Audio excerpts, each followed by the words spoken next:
দিনে সবাই আলাদা খেলাধুলা করতেছে। নবীজি বলেন, মা হাদানিল ইয়াউমা তালআবানি ফিহি তালআবুনা ফিহিমা, এই দুইটা দিনে তোমরা আলাদা খেলাধুলা করো, কারণটা কি? আলাদা একটা মেলার মতো বসাও, আলাদা আনন্দ করো, কারণটা কি? নবীজি এরপরে বলেন, এই ওই লোকেরা তখন বলতেছে, কুন্না নালআবু ফিহিমা ফিল জাহিলিয়া, জাহিলি যুগে এই দুইটা দিনে আমরা আলাদা মেলা বসাতাম, আলাদা আনন্দ করতাম, আলাদা উৎসব করতাম। নবীজি বলেন, ইন্নাল্লাহা ক্বাদ আবদালাকুম খায়রাম মিনহা ইয়াউমান খায়রাম মিনহা ঈদুল আযহা ওয়া ঈদুল ফিতর, তোমাদের জন্য আল্লাহ তাআলা এই দুই দিনের চাইতে আরো উত্তম দুইটা দিন দান করেছেন। একটা হলো রমজানের পরে ঈদুল ফিতর, আর একটা হলো কোরবানির দিন ঈদুল আযহা। নবীজি ইচ্ছা করলে বলে দিতে পারতেন আরেকটা ঈদের দিন হলো আমার জন্মের দিন, বলতে পারতেন কিনা? বলতে পারতেন। কিন্তু এখন কিন্তু সমস্ত দেয়ালের মধ্যে লেখা থাকে সকল ঈদের সেরা ঈদ ঈদে মিলাদুন নবী, লেখা থাকে না? যেই কথাটা নবীজি বললেনই না হাদিসের মধ্যে, নবীজি বললেন তোমাদেরকে দুইটা দিন দেওয়া হইলো, তারা বানালো অতিরিক্ত আরেকটা দিন, এবং ওই দিনটা হলো আগের দুই দিনের চাইতে সেরা ঈদের দিন। এটা সম্পূর্ণভাবে ইসলামের মধ্যে অতিরিক্ত একটা জিনিসকে ঢুকিয়ে দেওয়া। সাল্লাল্লাহু আলাইহি ওয়াসাল্লাম, যিনি আমাদের জন্য সর্বদিক দিয়ে আদর্শ ছিলেন, পৃথিবীতে চলতে গিয়ে যত দিক হতে পারে, ব্যবসা, চাকরি বাকরি, পারিবারিক জীবন, সাংসারিক জীবন, সামাজিক জীবন, রাষ্ট্রীয় জীবন, যত ধরনের সাইড হতে পারে, দিক হতে পারে, সমস্ত দিক বিবেচনায় আমাদের নবীজি সাল্লাল্লাহু আলাইহি ওয়াসাল্লাম ছিলেন আমাদের জন্য আদর্শ, আমাদের জন্য মডেল। তো আল্লাহ এবং তার রাসূলের অনুসরণ করলেই আমাদের জন্য রহমত নাজিল হবে, দুনিয়ার জীবনও শান্তিতে হবে, আখিরাতের জীবনও শান্তিতে হবে।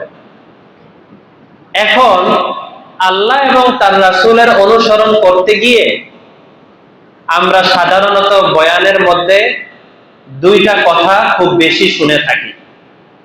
একটি হলো নেকের কাজ, আরেকটি হলো গুনাহের কাজ। নেকের কাজ, গুনাহের কাজ। নেকের কাজ করতে হবে, গুনাহের কাজ ছাড়তে হবে। যত বয়ান শুনি, যত মাহফিলে বয়ান হয়, যত জুমার বয়ান হয়, যা হয় না কেন, সবকিছুর মূল কথা কিন্তু ওই একটা, নেকের কাজ করতে হবে, গুনাহের কাজ ছাড়তে হবে। এই একটা কথা যদি কারো জীবনের মধ্যে পুরোপুরি চলে আসে, তাহলে সে পরিপূর্ণ মুসলমান হয়ে গেছে। যদিও সে নিয়মিত বয়ান শোনা হয় না, নিয়মিত কাজ করা হয় না, তারপরও নেকের কাজ করে, গুনাহের কাজ ছাড়ে, তাহলে এই মানুষটা কামেল মানুষ। তারপরেও আমরা নিয়মিত বয়ানের ব্যবস্থা কেন করি? কারণ পৃথিবী শুরু লগ্ন থেকে আজ পর্যন্ত দেখা গেছে ঔষধ কিছুদিন খাওয়ার পরে একটু পরে সেটার রিঅ্যাকশন বাতিল হয়ে যায়, পরের বেলা আবার একটা ওষুধ খেতে হয়। এটা নিয়ম না? এক ওষুধ ডাক্তার বলে দেয় সকালে একবার, দুপুরে একবার, রাতে একবার, একবার খাইলেই তো যথেষ্ট। দুপুর বেলা আবার কেন খেতে হবে? কারণ দুপুর পর্যন্ত এই ওষুধের কার্যকারিতা শেষ। আবার দুপুর বেলা খেলে রাত্র পর্যন্ত এই ওষুধের কার্যকারিতা থাকে, এরপরে রাতের বেলা আবার একটা খাইতে হয়। ঠিক তেমনি ভাবে নেককার মানুষ, আল্লাহওয়ালা মানুষ, যাদের অন্তরের মধ্যে কোরআন সুন্নাহর জ্ঞান আছে, তাদের বয়ান যদি নিয়মিত শোনা হয়, তাহলে এগুলো ঔষধের মতো কাজ করতে থাকে, নিজের আমলের প্রতি আগ্রহ বাড়তে থাকে। নয়তো পরীক্ষা করে দেখতে পারেন, কিছুদিন যাবত কোনো বয়ান শুনবেন না, কিছুদিন যাবত নেককার মানুষদের কথাবার্তা শুনবেন না, কোরআন সুন্নাহর আলোচনা শুনবেন না, দেখবেন আস্তে আস্তে বিভিন্ন শয়তানি চিন্তা ভাবনা মাথার মধ্যে ভর করতে থাকে। এমনকি নিয়মিত যারা বয়ান শোনেন, তাদের মাথাও শয়তানি চিন্তা ভাবনা আসতে পারে, কিন্তু আসলেই ওই বয়ানের কথা মনে হয়ে যায়, আর গুনাহ থেকে দূরে থাকা সহজ হয়ে যায়। কিন্তু বয়ান শোনা হয় না, মসজিদের সাথে নাই, মাদ্রাসার সাথে নাই, ভালো কোনো কাজের সাথে আমি জড়িত নাই, তাহলে দেখা যাবে যেই মানুষদের দ্বারা সমাজে অনেক বেশি অপকর্ম হয়, তারা কোরআন সুন্নাহর মধ্যে কোনোভাবেই যুক্ত নাই, এই কারণেই তাদের অপকর্ম বেশি হয়, তাদের দ্বারা পাপাচার বেশি হয়। কেন?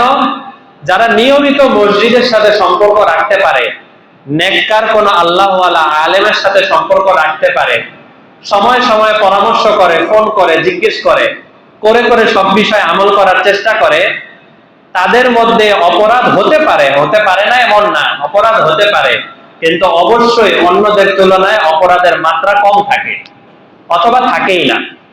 আর এরপরেও যদি হয়, এরপরেও যদি বিভিন্ন গুনাহের কাজে লিপ্ত থাকে, সেটা শয়তানি অনেক বেশি ধোঁকার কারণে সেই মানুষটা হয়তো দুর্বল, কিন্তু তারপরেও নেকের মজলিসে নিয়মিত আসা যাওয়ার দ্বারা অবশ্যই কোনো না কোনো ফায়দা আছে। আস্তে আস্তে অনেকের পরিবর্তন হয়, আবার অনেকে আছে একসাথেই পরিবর্তন হয়ে যায়। তো যত নেকের কাজ আছে পৃথিবীতে, একটু গভীর বিষয় আপনাদেরকে বোঝাচ্ছি, ভালো করে খেয়াল রাখতে হবে। যত নেকের কাজ আছে, এই সমস্ত কাজের মধ্যে আমাদের শরীয়তের মধ্যে কিছু ভাগ করা হয়েছে। কিছু নেকের কাজ আছে করা ফরজ, না করলেই গুনাহ, না করলেই সেটার উপরে পাপ লেখা হয়ে যায়। আর কিছু, যেমন নামাজের কথা আপনারা জানেন, 5 ওয়াক্ত নামাজ ফরজ, জোহরের নামাজের সময় চলে গেছে, আসরের ওয়াক্ত চলে আসে, নামাজ এই বান্দাটা পড়ে নাই, তাহলে তার আর বলা লাগবে না, বাম কাদের ফেরেশতা আল্লাহর পক্ষ থেকে আদিষ্ট, আল্লাহ তাআলা তাকে হুকুম করে রাখছেন, একটা গুনাহ ছাড়া যাবে না, সব গুনাহ লিখতে হবে। সে তো আমার কথা মানবে না, মানবে তো আল্লাহ তাআলারই কথা। আমি ফজর নামাজ কাজা করি, আমি জোহরের নামাজ কাজা করি, অথবা আমি বিভিন্ন ব্যস্ততায় অজুহাতে নামাজই পড়ি না, কাজা করাটাও গুনাহ, নামাজ না পড়া আরো গুনাহ। তো এগুলো অটোমেটিক 30 পারায় আম পাড়ার মধ্যে আল্লাহ তাআলা বলে দিয়েছেন, কিরামান কাতিবিন ইয়ালামুনা মা তাফআলুন, তোমরা জেনে রাখো তোমাদের দুই কাঁধে আমি সম্মানিত 2 জন ফেরেশতা বসিয়ে রাখছি, তোমরা যাই করো না কেন সব কিছুই তারা জানে এবং তারা সেটা লিখে রাখে। ডান কাঁধের ফেরেশতা লিখে রাখে, বাম কাঁধের ফেরেশতাও তা লিখে রাখে, তাদের চোখ ফাঁকি দেওয়া সম্ভব না। তো ফরজ বিধান যেগুলো আছে, এই ফরজ বিধানগুলো না করার সাথে সাথে কবিরা গুনাহ লেখা হয়ে যায়।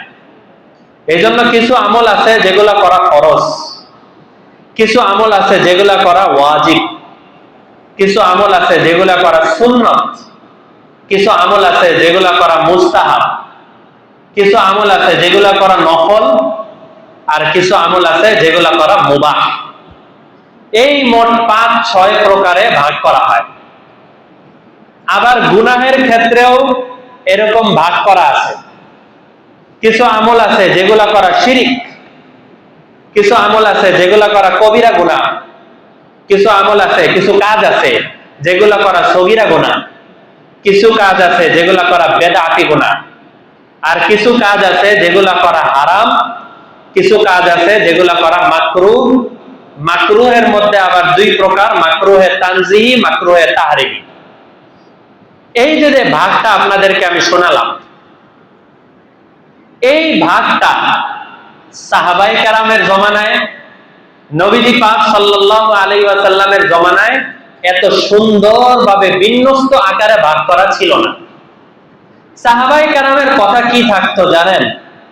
ওনাদের কথা থাকতো এমন, আল্লাহর নবীর কোন হুকুম আছে, সেটা ফরজ না ওয়াজিব না সুন্নত না নফল আমাদের দেখার সময় নাই, নবীর কাজ বাস আমরা ওইটা করব।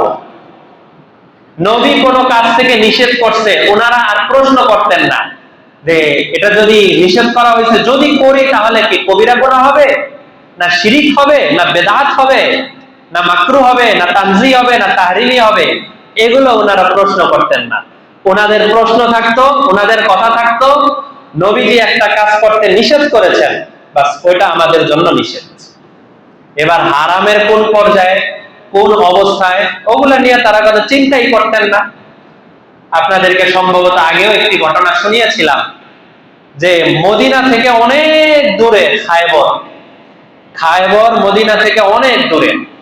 রাসূলুল্লাহ সাল্লাল্লাহু আলাইহি ওয়াসাল্লাম যতগুলো যুদ্ধ করেছেন, এই সমস্ত যুদ্ধের মধ্যে খায়বরের যুদ্ধ ছিল প্রায় সবচেয়ে বেশি দূরে। যে কয়েকটা যুদ্ধ, এর মধ্যে খায়বর ছিল অনেক দূরে। এই খায়বর এলাকায় নবীজি গেছেন সাহাবায়ে কেরামের অনেক বাহিনী নিয়ে। সেখানে যাওয়ার পরে একদিন রাসূল দেখলেন ডেকচির মধ্যে কিছু রান্না হচ্ছে। তো রাসূল তো ঘুরে ফিরে দেখতেন, দেখার পরে জিজ্ঞেস করলেন যে কি ব্যাপার, আজকে ডেকচিতে কি রান্না করতেছো? সাহাবায়ে কেরাম বললেন, আমরা গাধার গোশত রান্না করতেছি।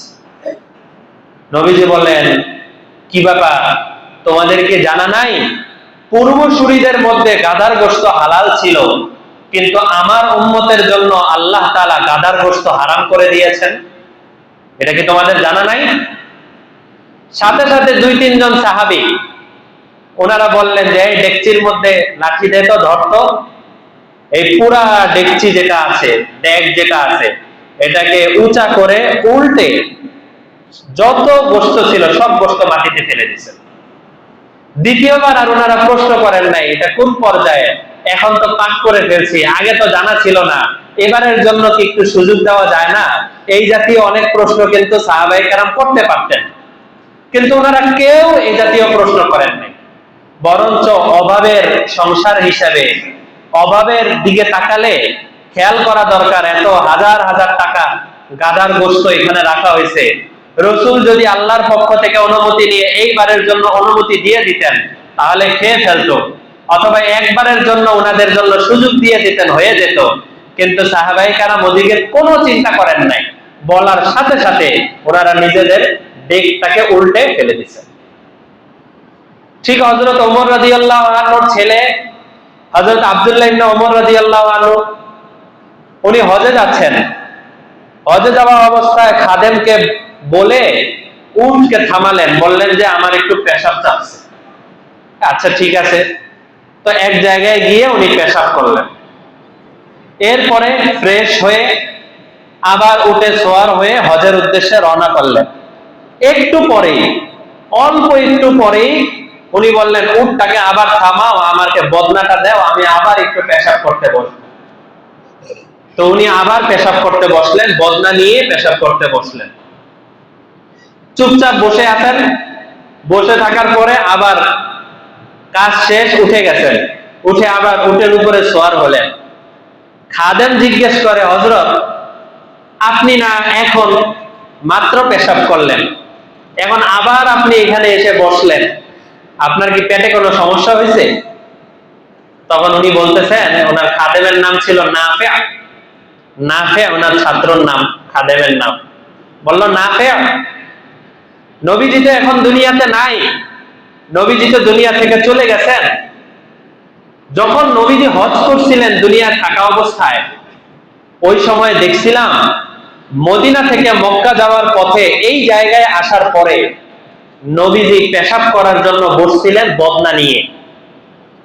কিন্তু আমার তো পেশাব চাপে নাই, ইচ্ছা করলে এদিক দিয়ে আমি চলে যেতে পারি, কিন্তু মনে চাইলো নবীজির সাথে এতটুকু যদি আমার মিল হয়ে যায়, নবীজিও এখানে পেশাব করতে বসছিলেন, আমিও একটু পেশাবের ভান ধরে বসে থাকি। আশা করা যায় কাল কিয়ামতের ময়দানে নবীর সাথে মিল থাকার কারণে আল্লাহ আমাকে যদি নাজাতের ফয়সালা করেন, ওই নাজাতের আশায় আমি এখানে পেশাব করার ভান ধরে বসেছিলাম। আপনারা এখন ভালো করেই বোঝার কথা, এই জায়গার মধ্যে পেশাব করার ভান ধরে বসাটা কি ফরজ, ওয়াজিব? কিছুই না। নবীজি বসছিলেন, ওই সাহাবী দেখছেন, ওমর রাদিয়াল্লাহু আনহুর ছেলে আব্দুল্লাহ, উনি দেখছেন নবীজি এখানে পেশাব করতে বসছেন। তো উনি আর ভাগ করেন নাই এই জায়গার মধ্যে ফরজ নাকি ওয়াজিব না সুন্নত। ফরজ হলে ছাড়বো না, ওয়াজিব হলেও ছাড়বো না, সুন্নত হলে ছাড়লে ছাড়াও যায়, মুস্তাহাব হলে দরকারই নাই, এরকম কোনো ভাগ উনি করেন নাই। বরং সাহাবায়ে কেরামের এটা আদর্শ ছিল যে ওনারা নবীর তরিকায় আসছে, বা কাজটা যদি মুস্তাহাব হয়, নফল হয়, বাস ওইটাই ওনাদের করতে হবে, এটাই ওনাদের জীবনের একটা মাকসাদ ছিল। তাহলে এই ভাগটা আসলো কোত্থেকে? এই ভাগটা আসছে পরবর্তী ওলামায়ে কেরামের গবেষণা থেকে, সাহাবায়ে কেরামের গবেষণা থেকে। কিভাবে? যে সমস্ত বিধান, খেয়াল রাখার মতো ব্যাপার, যে সমস্ত বিধান সরাসরি কোরআন দ্বারা প্রমাণিত, এই সমস্ত বিধান নির্দ্বিধায় সেটা ফরজ করে দেওয়া হয়েছে। যেমন নামাজ পড়া সরাসরি কোরআন দ্বারা প্রমাণিত না? হজ করা কোরআন দ্বারা প্রমাণিত, যাকাত দেওয়া কোরআন দ্বারা প্রমাণিত, এগুলো সম্পূর্ণ ফরজ, এগুলোর কোনো ছাড় দেওয়ার সুযোগ নাই। ঠিক তেমনি ভাবে এর বিপরীত দিক, গুনাহের দিক যদি খেয়াল করেন, তাহলে মিথ্যা বলা কবিরা গুনাহ, এটা কোরআন দ্বারা প্রমাণিত, এটা হারাম। গীবত করা কবিরা গুনাহ, কোরআন দ্বারা প্রমাণিত। এই জাতীয় আরো যত ধরনের সুদ খাওয়া, ঘুষ খাওয়া, হারাম কামাইয়ের সাথে যুক্ত হওয়া, এই জাতীয় কাজ, এগুলো স্পষ্ট কোরআন দ্বারা প্রমাণিত, এই জন্য এগুলো করা হারাম, এগুলো করার কোনো সুযোগ নেই। তাহলে এক পাশে ফরজ, আরেক পাশে কি হারাম। ঠিক তেমনি ভাবে অনেক বিধান এমন আছে যেগুলো কোরআন দ্বারা প্রমাণিত না, কিন্তু নবীজি সাল্লাল্লাহু আলাইহি ওয়াসাল্লাম এমন ভাবে বলেছেন যে এটা কোরআনের চেয়ে কোনো অংশে কম না। তখন ওই সমস্ত বিধানের ক্ষেত্রে ফায়সালা হলো এগুলো করা ওয়াজিব। যেমন মুখের মধ্যে দাড়ি রাখা, আল্লাহ তাআলা কোরআনের মধ্যে ডাইরেক্ট বলেন নাই দাড়ি রাখো, এইভাবে বলেন নাই। বলেছেন তোমাদের নবীজি যা করেছেন, নবীজি যেরকম চলেছেন ওইভাবে তোমরা চলো। আর নবীজি সরাসরি হাদিসের মধ্যে হুকুম করেছেন। এমনকি একজন তো এই অবস্থায় মুখে দাড়িবিহীন নবীজির সামনে আসছিলেন, আসার পরে নবীজি তার চেহারাটা ঘুরায় নিয়ে গেছেন, বলছেন যে এই চেহারা আমার দেখতে মনে চায় না। তাহলে এই দাড়ি রাখার বিধানটা ওয়াজিব। আর অনেক বিধান আছে যেগুলো নবীজি সাল্লাল্লাহু আলাইহি ওয়াসাল্লাম করেছেন এবং উম্মতকে করতে উৎসাহিত করেছেন, আবার মাঝে মাঝে নবীজি ছেড়েও দিয়েছেন, করেন নাই। এরকম কিছু কিছু বিধান আছে। এই সমস্ত বিধানের ক্ষেত্রে সুন্নতের ফয়সালা দেওয়া হয় যে এগুলো করা সুন্নত। আবার অনেক বিধান এমন আছে যেই বিধানগুলো নবীজি উম্মতকে করার জন্য বলেছেন, কিন্তু অনেক বেশিরভাগই নবীজি করতেন না, কিন্তু সাহাবায়ে কেরামকে করার জন্য উৎসাহিত করতেন এবং সওয়াবের কথা বলতেন। যেমন মৃত ব্যক্তি যদি মারা যায়, কোন জীবিত ব্যক্তি যদি মারা যায়, মৃত মানুষ, তাকে গোসল দেওয়ার ব্যাপারে নবীজি বলছেন, তোমাদের মধ্যে কোনো বান্দা যদি খুশি মনে কোনো মাইয়েতকে গোসল দেয়, তাহলে গোসল দেওয়া শেষ, কেমন যেন গোসল দাতা যে গোসল দিল তার জীবনের গুনাহ খাতাও শেষ হয়ে গেল। কিন্তু নবীজি সাল্লাল্লাহু আলাইহি ওয়াসাল্লাম মাইয়াতকে গোসল দিয়েছেন আলাদাভাবে, বা গোসল দেওয়ার জন্য যখনই কেউ মারা যেত নবীজি গোসল দিতে চাইতেন, এমন হাদিসের মধ্যে পাওয়া যায় না, হঠাৎ মাঝে মধ্যে। তো এই জন্য মাইয়াতকে গোসল দেওয়াটা, যে গোসল দিবে তার জন্য গোসল দেওয়াটা মুস্তাহাব। বাকি যে কোনো একজন অবশ্যই আদায় করতে হবে, যে আগে বেড়ে এসে এটা দিতে পারবে। এজন্য কারো ব্যাপারে হয়তো আপনারা শুনেন নাই মাইয়াতকে গোসল দেওয়া ফরজ, তাহলে তো আমরা সবাই মিলে একজনকে গোসল দিতে হইতো, সবার জন্য ফরজ হয়ে যেত, ওয়াজিব হয়ে যেত, সুন্নত হয়ে যেত। মূলত এটা মুস্তাহাব। আবার অনেক আমল আছে যেগুলো নফল, এগুলো যদি করা হয় তাহলে অনেক সওয়াব। আর যদি করা না হয় তাহলে এর জন্য আলাদা কোনো ধরপাকড় করা হবে না। যেমন ফজর নামাজের পরে কিছু সময় অবস্থান করে তেলাওয়াত জিকিরের মধ্যে অবস্থান করে ইশরাকের সময় হয়ে গেলে 2 রাকাত 4 রাকাত, এক হাদিসে আছে 2 রাকাতে এক ফজিলত, আরেক হাদিসে আছে 4 রাকাতে আরেক ফজিলত। তো যাই হোক, আমরা 2 রাকাত 4 রাকাত ইশরাকের নামাজ যদি আদায় করতে পারি, তাহলে ইশরাকের নামাজ আদায় করা শেষ, সাথে সাথে তার আমল নামায় কবুল উমরা করার সওয়াব লেখা হয়ে যায়। ফজরের পর থেকে যে ইশরাকের এত সুন্দর নফল কাজ, এটা নিয়মিত করতে হবে, এটা কোনো জরুরি না, এটা ফরজ না, ওয়াজিব না। কিন্তু আমাদের জন্য আমরা ভাগ করেছি দলিলের দিকে তাকিয়ে। কোন দলিল যেটা কোরআন দ্বারা প্রমাণিত সেটা ফরজ, যেটা হাদিস দ্বারা প্রমাণিত কিন্তু কঠোর ভাবে সেটা ওয়াজিব। যেটা হাদিস দ্বারা প্রমাণিত কিন্তু হালকা কিছু এদিক সেদিক আছে, সেটা সুন্নাত। আর যেটা শুধু উৎসাহিত করা হয়েছে, নবীজি ওটা অত একটা করেন নাই, সেটা হলো মুস্তাহাব। আর যে সমস্ত আমল নবীজি শুধু উৎসাহিত করেছেন, নিজেও করেছেন, সেগুলো নফল। এইভাবে মোটামুটি ভাগ করা হয়। ঠিক এই ভাগটাকে আপনি এবার গুনাহের ক্ষেত্রে নিয়ে যান। কিছু গুনাহ এমন আছে যেটা সরাসরি আল্লাহর সাথে শিরিক করা হয়। এই সমস্ত গুনাহ যদি কেউ করে, আল্লাহ তাআলা কোরআন মাজিদের মধ্যে বলেছেন যে আমার সাথে কেউ যদি শরীক করে তাহলে এই গুনাহকে আমি কোনোদিন মাফ করব না। কারণ অন্য অনেক গুনাহ আমি সহ্য করি, আমার সাথে যদি কাউকে শরীক করা হয় এই গুনাহ আমি সহ্য করব না। ঠিক তেমনি ভাবে কিছু গুনাহ আছে কবিরা গুনাহ, যেটা নবীজি স্পষ্ট বলে দিয়েছেন মিনাল কাবাইর, হাদিসের মধ্যে মিনাল কাবাইর বলে কবিরা গুনাহের তালিকা নবীজি বয়ান করে দিয়েছেন। কিছু কথা আছে যেগুলো সগীরা গুনাহ, নবীজির সুন্নতের খেলাফ অনেক কাজ আছে যেগুলো করা সগীরা গুনাহ, কবিরা গুনাহ না। যেমন খানা খাওয়ার সময় ডান হাত দিয়ে খানা খাওয়া, এটা হলো সুন্নাত, আর বাম হাত দিয়ে খানা খাওয়া সগীরা গুনাহ। মসজিদ থেকে বের হওয়ার সময় বাম পা দিয়ে বের হওয়া সুন্নাত, কিন্তু ডান পা দিয়ে বের হওয়া সগীরা গুনাহ। বাসার ভিতরে ঢোকার সময় দরজা খোলার পরে ডান পাটা আগে রাখা, এটা সুন্নাত, আর বাম পাটা আগে ঢুকায় ফেলা, এটা সগীরা গুনাহ। এরকম অনেক সগীরা গুনাহ আছে যেগুলো হাদিসের মধ্যেই আছে, সাহাবায়ে কেরামও বয়ান করেছেন। কিছু গুনাহ এমন আছে যেই গুনাহগুলো দলিলের দিক থেকে আমরা বিভিন্ন দ্বিধাদ্বন্দ্বে পড়ে যাই। ওই সমস্ত গুনাহের ব্যাপারে সরাসরি হারামের ফতোয়াও দেওয়া হয় না, আবার জায়েজের ফতোয়াও দেওয়া হয় না, মাঝখানের ফতোয়া দেওয়া হয়, সেটাকেই বলা হয় মাকরুহ। কি বলা হয়? মাকরুহ। অনেক আপনারা সবাই কথাগুলো মনে রাখতে পারবেন কিনা জানি না, বাকি কথাগুলো জানা জরুরি, এজন্য বলছি। যেমন আল্লাহ তাআলা কোরআনে বলছেন এবং নবীজিও হাদিসে বলছেন, তোমাদের জন্য সতর ঢেকে এরপরে নামাজে তোমরা দাঁড়াও। সতর কতটুকু? নাভি থেকে নিয়ে হাঁটু পর্যন্ত পুরুষদের সতর।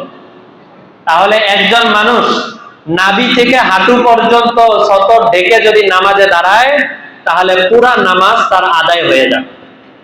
কিন্তু আটপাড়ার মধ্যে আল্লাহ তাআলা বলছেন, হে আমার বান্দারা, ইয়া বানি আদম, হে বনি আদমরা, খুযু যিনাতাকুম ইনদা কুল্লি মাসজিদ, তোমরা যতবার মসজিদে আসবা, নামাজ পড়বা, ততবার চেষ্টা করো তোমার সাধ্য অনুযায়ী যতটুকু ভালো পোশাকে দাঁড়িয়ে আমার দরবারে দাঁড়াতে পারো ততটুকু ভালো পোশাকে তোমরা নামাজ পড়ার চেষ্টা করো। তাহলে এর দ্বারা কিন্তু আবার বোঝা যায় খালি গায়ে নামাজ পড়া যাবে না। তাহলে এক জায়গায় বোঝা যায় খালি গায়ে নামাজ পড়লে শুধু নিচের অংশ ঢাকা থাকলেই নামাজ আদায় হয়ে যাবে। আরেক জায়গায় বোঝা যায় খালি গায়ে নামাজ পড়লে অথবা হাতা কাটা জামা পরে নামাজ পড়লে, হাফ হাতা গেঞ্জি পরে নামাজ পড়লে, বা এই জাতীয় অপরিচ্ছন্ন কাপড় পরে নামাজ পড়লে নামাজ হবে না, এটাও বোঝা যায়।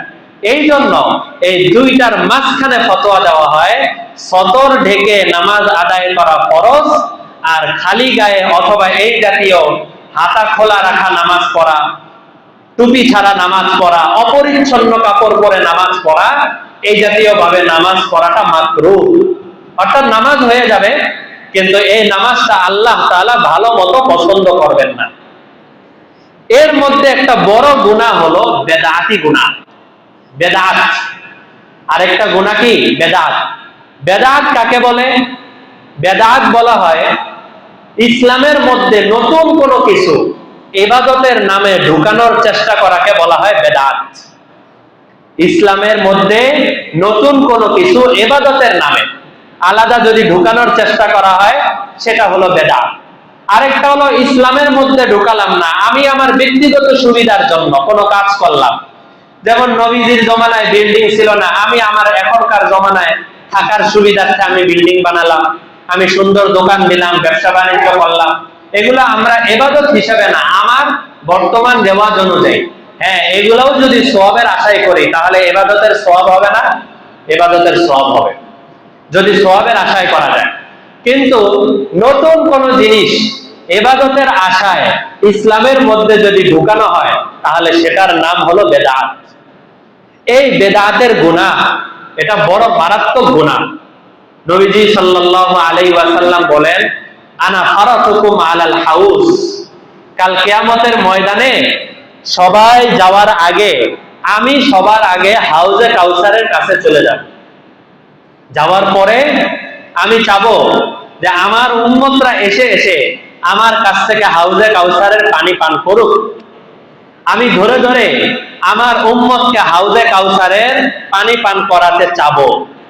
ঠিক এই সময় ইয়াতি আকওয়ামুন, একটা দল, বড় একটা জামাত, তারা তাদের একজন নেতা সহ, তাদের দল সহ তারা আসবে হাউজে কাউসারের পানি খাওয়ার জন্য। নবীজি বলেন, আরিফুহুম ওয়া ইয়ারিফুনানি, আমি তাদেরকে চিনতে পারবো এবং তারাও আমাকে চিনতে পারবে। আমি তাদেরকে হাউজে কাউসারের পানি দেওয়ার জন্য পেয়ালার মধ্যে পানি ঢুকিয়ে তাদের মুখের সামনে নিব।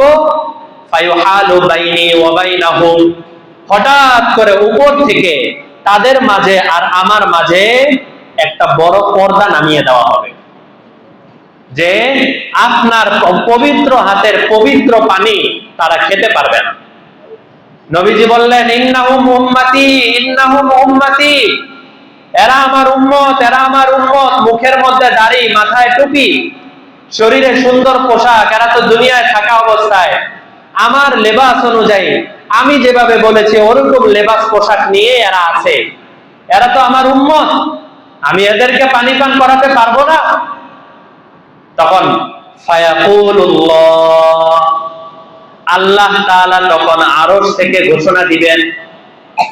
আল্লাহ বলবেন, হে নবী, ইন্নাকুম লা তাদরি, আপনার জানা নাই, আপনি জানেন না, মা আহদাসু বাদাক, এরা আপনি দুনিয়া থেকে চলে যাওয়ার পরে আপনার খেয়ালের বাইরে, আপনার আনিত ধর্মের বাইরে নিজেদের খেয়াল খুশি মতো যেটা মনে চাইতো সেটাই ইসলামের মধ্যে তারা ঢুকিয়ে দিত। এটা হলো তাদের কাজ ছিল। এরা এই ইসলামের মধ্যে ঢুকিয়ে দিয়ে মনে করতো কাজটা তো অনেক ভালো জিনিস, আমরা করলে সমস্যাটা কি? সমস্যা হলো আজকে এরা আপনার ধর্মের মধ্যে যেহেতু বাড়তি বিকৃতি করেছে, এই জন্য আপনার পবিত্র হাতের পবিত্র পানি আজকে তাদের গলার মধ্যে প্রবেশ করবে না। কত মারাত্মক কথা যারা বেদাত করবে তাদের জন্য নতুন কোন জিনিস ঢুকিয়ে দিস। আর আমাদের জন্য কি বলা হয়েছে জানেন? নবীজি বলেন, মান ওয়াক্কারা সাহিবা বিদআহ, তোমাদের মধ্যে কেউ যদি কোনো লোকের ব্যাপারে জানা আছে যে এই লোকটা বেদাতি কাজ করে, এই লোকটা বেদাতি গুনাহ করে, বিভিন্ন দরবার, বিভিন্ন নাজায়েজ কাজ যেগুলো নবীজিও বলেন নাই, কোরআনের মধ্যেও নাই, হাদিসের মধ্যেও নাই, এমন কাজ কারবার এই লোকটা করে, নবীজি বলেন এমন কোন লোককে যদি আলাদাভাবে তোমরা সম্মান করো, জি স্যার আসেন, বসেন, আপনার জন্য বড় চেয়ার, আপনার জন্য বড় জায়গা, দেখলেই সালাম দাও, দেখলেই তাদের প্রতি খুব ভক্তি প্রকাশ করো, নবীজি বলেন মান ওয়াক্কারা সাহিবা বিদআহ ফাকাদ আ'আনা আলা হাদামিল ইসলাম, জেনে রাখো তোমাদের মধ্যে কেউ যদি বেদাতীদেরকে আলাদাভাবে সম্মান দেয় তাহলে ইসলামের নামক যে বিশাল বিল্ডিং আমি বানায় রেখে গেছি, কেমন যেন এই লোকটা ওই লোকটাকে সম্মান দিয়ে ইসলামের বিল্ডিং ভেঙে দেওয়ার জন্য চেষ্টা করতেছে।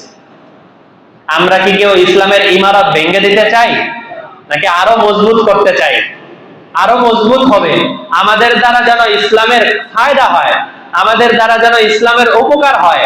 নবীজি বলেন বেদাতীদেরকে যদি আলাদা সম্মান করা হয় তাহলে এদেরকে দ্বারা তুমি তাদেরকে সম্মান করতেছো কিন্তু ইসলাম নামক ইমারতকে তুমি ধ্বংস করে দিচ্ছ। এই জন্য আমাদের এটা উচিত যে যেই জিনিস নবীর তরিকার বাইরে হয়ে গেছে, নবীর তরিকার মধ্যে কোনোভাবেই নাই, ওই জিনিসের সাথে তো আমরা যাবই না। ওই জিনিস যারা করে তাদের সাথেও মিশা সম্পূর্ণ নিষেধ। বেদাতের দিন আসছে, বড় খিচুড়ি পাকানো হয়েছে, বড় অন্যান্য কত ধরনের ব্যবস্থা করা হয়েছে যেগুলো কোরআনের মধ্যেও নাই, হাদিসের মধ্যেও নাই। আমি যদি প্রশ্ন করি, হুজুর খিচুড়ি খাওয়া তো আর হারাম না, শুধু একটু খিচুড়িটাই খাইলাম, আর কিছু করব না, আমি তাদেরকে সমর্থন করি না, কিচ্ছু করি না, শুধু সিন্নিটা খাবো, এটা তো আর হারাম না, খিচুড়িটা খাবো তাও তো হারাম না। তাহলে খিচুড়ি খাওয়ার দ্বারা আমি তাকে আলাদা সাপোর্ট দেওয়ার চেষ্টা করলাম কিনা? আমার দ্বারা সে সমর্থন পাইল না, আমার দ্বারা সমর্থন পাইল। এই জন্য এটা খেয়াল করা উচিত। নবীজি মদিনায় যাওয়ার পরে দেখেন দুইটা বিশেষ দিনে সবাই আলাদা খেলাধুলা করতেছে। নবীজি বলেন, মা হাদানিল ইয়াউমা তালআবানি ফিহি তালআবুনা ফিহিমা, এই দুইটা দিনে তোমরা আলাদা খেলাধুলা করো, কারণটা কি? আলাদা একটা মেলার মতো বসাও, আলাদা আনন্দ করো, কারণটা কি? নবীজি এরপরে বলেন, এই ওই লোকেরা তখন বলতেছে, কুন্না নালআবু ফিহিমা ফিল জাহিলিয়া, জাহিলি যুগে এই দুইটা দিনে আমরা আলাদা মেলা বসাতাম, আলাদা আনন্দ করতাম, আলাদা উৎসব করতাম। নবীজি বলেন, ইন্নাল্লাহা ক্বাদ আবদালাকুম খায়রাম মিনহা ইয়াউমান খায়রাম মিনহা ঈদুল আযহা ওয়া ঈদুল ফিতর, তোমাদের জন্য আল্লাহ তাআলা এই দুই দিনের চাইতে আরো উত্তম দুইটা দিন দান করেছেন। একটা হলো রমজানের পরে ঈদুল ফিতর, আর একটা হলো কোরবানির দিন ঈদুল আযহা। নবীজি ইচ্ছা করলে বলে দিতে পারতেন আরেকটা ঈদের দিন হলো আমার জন্মের দিন, বলতে পারতেন কিনা? বলতে পারতেন। কিন্তু এখন কিন্তু সমস্ত দেয়ালের মধ্যে লেখা থাকে সকল ঈদের সেরা ঈদ ঈদে মিলাদুন নবী, লেখা থাকে না? যেই কথাটা নবীজি বললেনই না হাদিসের মধ্যে, নবীজি বললেন তোমাদেরকে দুইটা দিন দেওয়া হইলো, তারা বানালো অতিরিক্ত আরেকটা দিন, এবং ওই দিনটা হলো আগের দুই দিনের চাইতে সেরা ঈদের দিন।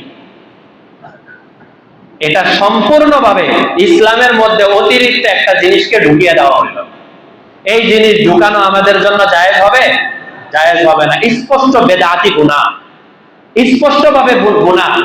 এই গুনাহের সমর্থন দেওয়া, এই গুনাহের সাথে থাকা, এই গুনাহের প্রোগ্রামে যাওয়া, এই গুনাহের আয়োজনকে নিজেরা খাবার দাবার হিসেবে গ্রহণ করা, এগুলো কিছুই গ্রহণ করা যাবে না। আরো আশ্চর্য, ঢাকা মোহাম্মদপুরে গত রবিবার থেকে বা মঙ্গলবার থেকে, বুধবার বা মঙ্গলবার থেকে তাদের কথা হলো 12 তারিখ 12ই রবিউল আউয়াল ঈদে মিলাদুন নবী, নবীজির জন্মদিন, এই জন্য ঈদে মিলাদুন নবী উদযাপন করা হয়। আচ্ছা মেনে নিলাম, কিন্তু মিছিল শুরু হয়ে গেছে গত মঙ্গলবার থেকে, অথচ ঈদে মিলাদুন নবী তাদের কথা অনুযায়ী আগামী কালকে শনিবার দিন, কিন্তু মিছিল এত আগের থেকে শুরু। আর কোন কোন দরবার শরীফে তো ঈদে মিলাদুন নবী উপলক্ষে পুরো মাস ব্যাপী প্রোগ্রাম। তো নবীজি কয়দিন জন্মগ্রহণ করলো? নবীজি তো একদিনই আসছেন। আরেকটু বুঝার জন্য বলি, 12ই রবিউল আউয়ালের কথা আল্লাহ তাআলা কোরআনের কোন জায়গায় বলেন নাই, নবীজি সাল্লাল্লাহু আলাইহি সাল্লাম হাদিসের কোন জায়গায় বলেন নাই। পরবর্তীতে যারা ঐতিহাসিক আছে, যারা ইতিহাসবিদ আছে, তারা বিভিন্ন ভাবে হিসাব মিলিয়ে কেউ কেউ এই তারিখটা বলেছে, কেউ কেউ বলেছে। মাঝে মধ্যে বিভিন্ন হিসাব মিলায়, যেমন আজকে শুক্রবার, আজকে যদি আমি আপনাদের সামনে বলি যে গত পরশু দিন এই ঘটনা ঘটছে, তাহলে আপনারা হিসাব মিলিয়ে এখন বের করতে পারবেন না যে গত পরশু দিন মানে বুধবার। এই যে হিসাব মিলানো, ঠিক কোন কোন ঐতিহাসিকগণ তারা এইভাবে হিসাব মিলাইছেন। কিভাবে? আব্রাহা বাদশাহ যখন কাবা শরীফ ধ্বংস করতে আসছে, সেদিন মুহররম মাসের 23 তারিখ ছিল।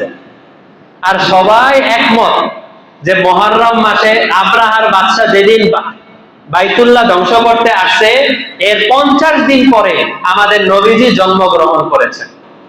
50 দিন পরে যদি জন্মগ্রহণ করে, তাহলে আপনারা একটু হিসাব মিলান তো, 50 দিন পরে হলে কি 12ই রবিউল আউয়াল হয়? মুহররম মাসের 23 তারিখ, তার মানে ওই দিকে 7 দিন আছে। এরপরে সফর মাস 30, 30 আর 7 কত? 37। আর রবিউল আউয়াল এর পরে, তো 37 পূর্ণ হতে আর কত বাকি আছে? 13 বাকি আছে না? তো 13 বাকি থাকলে এই জায়গার মধ্যে স্পষ্টভাবে ওই বছরে সফর মাস 29 তারিখে ছিল নাকি 30-এ মাস ছিল, মুহররম মাসটা 29-এ ছিল না 30-এ মাস ছিল, রবিউল আউয়ালটা 29-এ ছিল না 30-এ ছিল, কিছুই তো আমাদের জানা নাই, কততে চাঁদ উঠছে, কততে কি হয়েছে, এটা আমি বলি কিভাবে, নির্ধারিত করি কিভাবে যে আমার জন্য ওই দিনটাই নবীজির জন্মদিন? আমরা শুধু এতটুকু বিশ্বাস করব, নবীজি সাল্লাল্লাহু আলাইহি ওয়াসাল্লাম সোমবার দিন জন্মগ্রহণ করেছেন। 2 নাম্বার, নবীজি সাল্লাল্লাহু আলাইহি ওয়াসাল্লাম জন্মগ্রহণ করার কারণে নবীজি নিয়মিত প্রতি সোমবারে রোজা রাখতেন। বছরে একদিন না, কবে? প্রতি সোমবারে নবীজি রোজা রাখতেন। 3 নাম্বার, নবীজি রবিউল আউয়াল মাসে জন্মগ্রহণ করেছেন। আমরা এটা বিশ্বাস করব। কিন্তু এর চাইতে অতিরিক্ত আলাদা কোনো কিছু করা, আলাদা বড় মিছিল বের করা, যদি মিছিল বের করতেই হয় তাহলে নবীজির সাথে পুরোপুরি মিল রাখতে হলে দেখতে হবে রোজা রেখে মিছিল বের করা উচিত। কারণ নবীজি তো সোমবারে রোজা রেখে রোজা রাখতেন, তাহলে যদি জন্মদিন পালন করতেই হয় তাহলে রোজা রেখে পালন করা উচিত না? বাকি আরো খারাপ লাগে যেটা, সেটা হলো যারা মিছিলে বের হচ্ছে, ছেলে মেয়ে একসাথে বিভিন্ন ধরনের গান তবলা বাজিয়ে, এরপরে নামাজ কাজা করে, নামাজ পড়া হয় না, নামাজ কাজা করে মিছিলে বের হচ্ছে। যিনি মিছিলের গাড়ির মধ্যে আছে, যে পীর সাহেব, ওই পীর সাহেবের মুখে এক মুষ্টি দাড়ি নেই, অথচ নবীজি সাল্লাল্লাহু আলাইহি ওয়াসাল্লামের মুখে এক মুষ্টি দাড়ি ছিল এবং তার সাহাবায়ে কেরাম সবার মুখে ছিল, কিন্তু পীর সাহেবের মুখে নাই। উনি আশিকে নবী হয়ে নবীজির সাথে আলাদাভাবে মহব্বতের কারণে বলে কি, ভাই মহব্বতের মধ্যে আলাদা এত কিছু দেখতে নাই, মহব্বত মহব্বত। সাহাবী এসে বলে, ইয়া রাসূলুল্লাহ, আপনার কিছু খেদমত করে দিয়েছে রাসূলকে। নবীজি বলেন, সাল, তুমি আমার কাছে একটু চাও তো, কিছু চাও তো, তুমি আমারে খেদমত করছো, আমাকে একটু কিছু চাও তো, আমি তোমার জন্য দোয়া করে দিব। নবীজিকে সাহাবী বলতেছেন কি, ইয়া রাসূলুল্লাহ, আমি চাই কিছু না, শুধু জান্নাতে যাওয়ার পরে আপনার সাথে আমি জান্নাতে থাকতে চাই। নবীজি বললেন, এই ক্ষমতা আমার নাই। আতিনি বিকাসরাতিস সুজুদ, তুমি যাও মসজিদে গিয়ে গিয়ে বেশি বেশি আল্লাহর কাছে সেজদা করো, আশা করা যায় সেজদার উসিলায় আল্লাহ তোমাকে আমাকে একসাথে জান্নাতে মিলাইয়া দিবেন। নবীজি বলতে পারতেন না যে চলো ঠিক আছে, তুমি আমার খেদমত করে দিছো, তোমার জন্য আমি জান্নাত দিয়ে দিলাম? বলতে পারতেন কিনা? এটা বলেন নাই। বলছেন নামাজ পড়ো, নিয়মিত নামাজ পড়ো, নামাজের উসিলায় আল্লাহ হয়তো জান্নাতে তোমার সাথে আমার দেখা করায় দিবেন। আর নামাজ কাজা করে, গান বাজনা বাজিয়ে, ছেলে মেয়ে একসাথে চলাফেরা করে আমি নবীর ভালোবাসা প্রকাশ করতেছি, এটা ভালোবাসা না, এটা সম্পূর্ণ শয়তানের ধোঁকা, এটা বেদাতি গুনাহ। এই গুনাহ থেকে আমাদের বাঁচতে হবে, পারবো না ইনশাআল্লাহ? এবং যারা আমাদের আত্মীয় স্বজন আছে, আমাদের পরিচিত জন আছে, ভাই ঝগড়া ফাসাদের দরকার নাই, আমরা কারো সাথে কোনো ঝগড়া ফাসাদে যেতে চাই না। বোঝানো উচিত, বোঝানো উচিত যে এই কাজটা করা এটা সম্পূর্ণ নাজায়েজ, এটা কোরআন হাদিসের মধ্যে নাই। তারপরেও যদি না বুঝে ঝগড়া ফাসাদ করে কারো সাথে যাওয়া যাবে না। কারণ হলো বেদাত যারা করে তারা এটাকে সওয়াবের কাজ মনে করে করে, সুতরাং তাদেরকে ফিরিয়ে আনাটা একটু কঠিন। ওয়াজ করলে তারা সহজে নিতে চায় না, তারা এটা ফিরতে চায় না। তো আমরা চেষ্টা করব হিকমতের সাথে আমরা এই বিষয়গুলো আমাদের আত্মীয় স্বজন, পরিবার পরিজন তাদেরকে বোঝানো, পারবো না ইনশাআল্লাহ? আল্লাহ আমাদের সবাইকে এই কথাগুলো পুঙ্খানুপুঙ্খানু আমল করার তৌফিক দান করেন। ওয়া আখিরু দাওয়ানা আনিল হামদুলিল্লাহি রাব্বিল আলামিন।